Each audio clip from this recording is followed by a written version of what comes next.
হাতি আর পিঁপড়ে। এ হলো একটা হাতি আর পিঁপড়ের কাহিনী। জঙ্গলে একটা হাতি থাকতো। ও খুবই অহংকারী ছিল।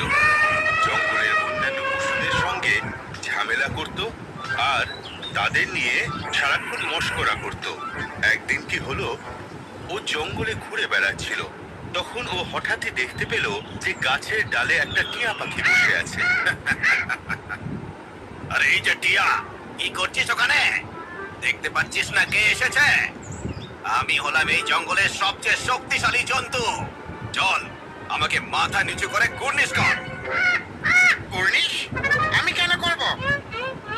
আচ্ছা, করবি না? দাঁড়া, এক্ষুনি দেখাচ্ছি আমি কি করতে পারি।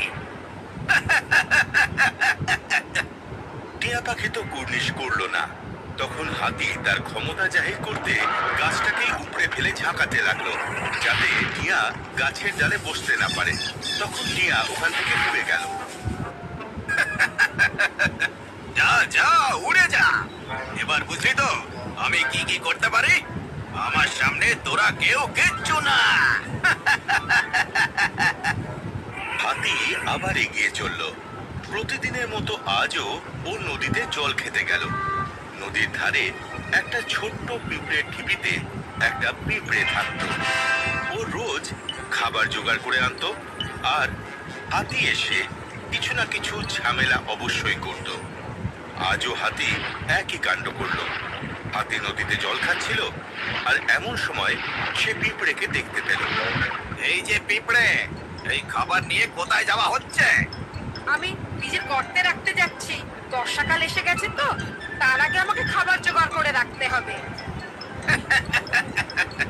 আচ্ছা, এই শুনে হাতি নিজের সুরে জল ভরে পিঁপড়ের ওপর ঢেলে দিল আর পিঁপড়ের খাবার পুরোপুরি জলে ধুয়ে গেল আর ও নিজেও ভিজে গেল।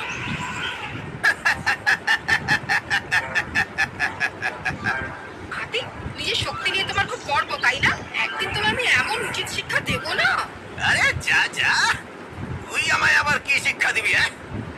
এক রত্তি পিঁপড়ে, তোকে তো আমি আমার পা দিয়েই পিষে ফেলবো। যা, পালা এখান থেকে। পিঁপড়ে হাতির কথা শুনে রেগে মেগে ওখান থেকে চলে গেল আর মনে মনে ভাবতে লাগলো যে হাতির ওপর কি করে বদলা নেওয়া যায়। এই হাতের কিছু একটা ব্যবস্থা করতেই হবে, নয়তো আমাদের বিরক্ত করতেই থাকবে। পরের দিন পিঁপড়ে খাবার জোগাড় করবে বলে তার গর্ত থেকে বেরিয়ে দেখে যে হাতি ঘুমিয়ে রয়েছে। দেখে তার মাথায় একটা বুদ্ধি আসে। ও ছুটে গিয়ে হাতির সুরে ঢুকে পড়ে আর ভেতরে ঢুকে হাতিকে কামড়াতে থাকে। পিঁপড়ের কামড় খেয়ে হাতির ঘুম ভেঙে যায় আর ও ব্যথায় চিৎকার করতে থাকে। আরে কে আমার সুরে ঢুকেছে? বেরিয়ে আয়, খুব ব্যথা করছে। হাতি যতই চিৎকার করুক না কেন, পিঁপড়ে কিছুতেই বাইরে এলো না।